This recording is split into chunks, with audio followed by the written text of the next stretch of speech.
Coach, I know that technically this is a rematch from last year, but I'm wondering what differences you see from both teams going into this finals. I think we are mostly the same in terms of personnel. I think we have more confidence having been through the whole run last year and then what we've gone through this year and the adversity we've faced with injuries. So I think we're stronger at our core, but we're very similar as a basketball team. I think they are dramatically different. Obviously, they're healthy, but not only are they healthy, they've changed their style. You know, they tried to grind us to a pulp last year, playing big, and they were slowing the ball down, slowing the pace down. This year, they've added Channing Frye. They're not playing Mozgov.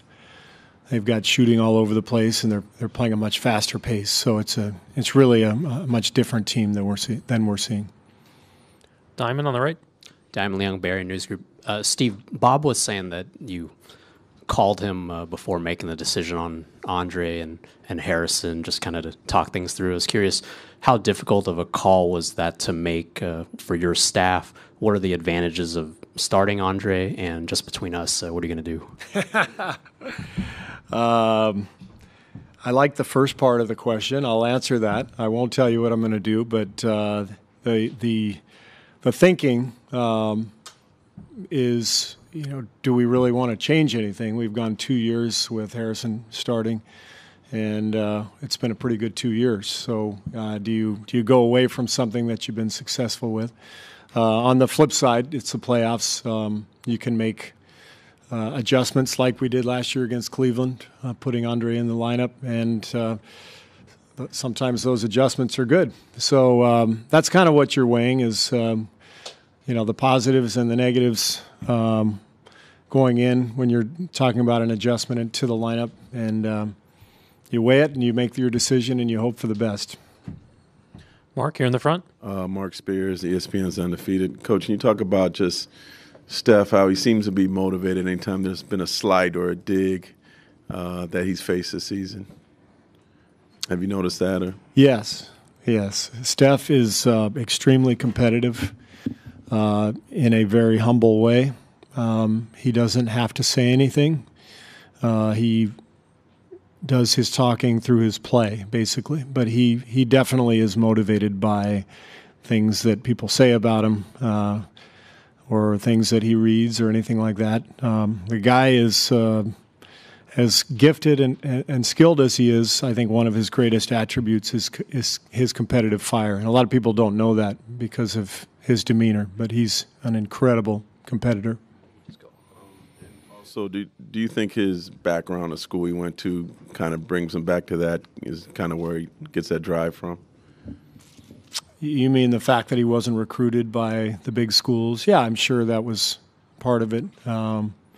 He's kind of always been the underdog, and all of a sudden he's the two-time MVP. That's a strange situation. Hardly any players have ever done that. I guess Steve Nash would be the other that would come to mind right away. But, Steph is he's just got his head on straight, great family background. He's got great perspective on the world and how fortunate he is. And he seems to bring the right blend of rationality and confidence. Mark, second row. Steve, Mark Schwartz, ESPN. In the same way that Steph maybe gets some motivation out of some of the slights that he's received, maybe some other players on your team also are fueled by that sort of thing. Can you talk about the ones who are most fueled by being told they're not going to be good enough, they haven't been good enough, and they're not going to win a series or a championship? Mark, if you want to talk about Draymond, just ask about Draymond. I mean, I assume that's who you're talking about.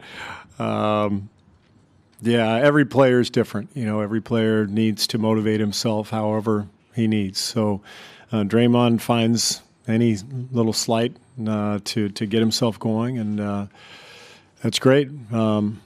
He's our emotional leader. He's our slightly crazy, gives us the edge type guy that you need to compete at the highest level. And whatever he needs to do to motivate himself, he does. Back right. Good afternoon, Coach Kerr. My name is Eduardo Agra from ESPN Brazil. And I would like to hear from you your thoughts about the contribution of the two Brazilians that you have on the team, Anderson Varejão and Leandro Barbosa. Anderson and Leandro are fantastic, great teammates. They bring a lot of joy to our locker room, a lot of humor, a lot of energy. They both play support roles. They haven't played a ton of minutes in the playoffs, but the minutes they do play are very important. I thought when they were out on the floor together in Game 7 against Oklahoma City, they had an enormous impact on the game. Anderson played 1 minute and 51 seconds, and he had 2 assists, a basket, and he took a charge.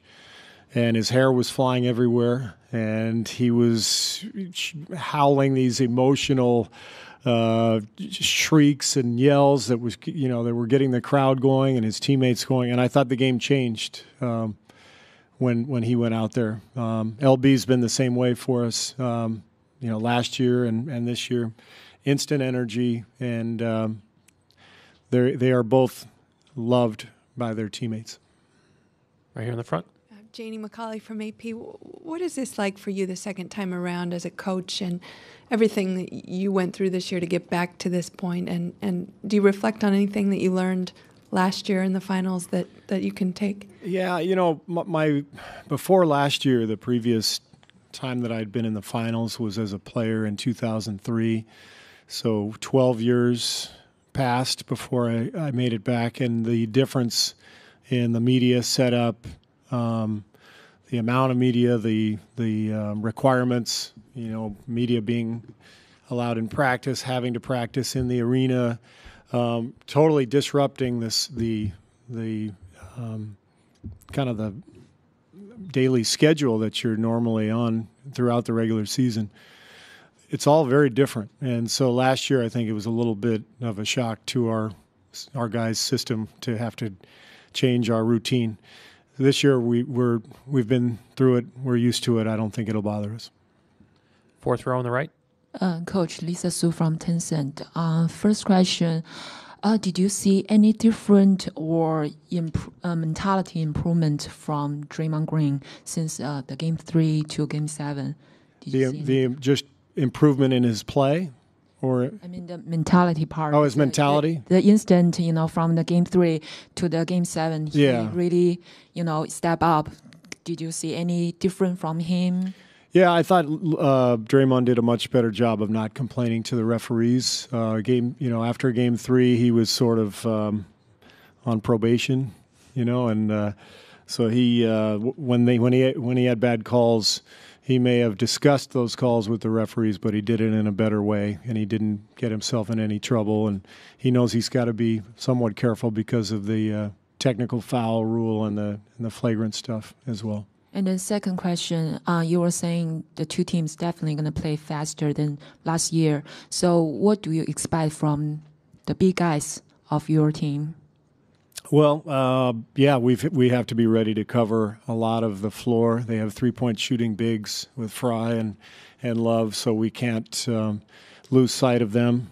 But we've got to try to protect the rim as well, and that's a big challenge. Just like teams that play us with our shooting and spacing, it's hard to cover all that court. But that's what this series seems to be about. Both teams are shooting a lot of threes and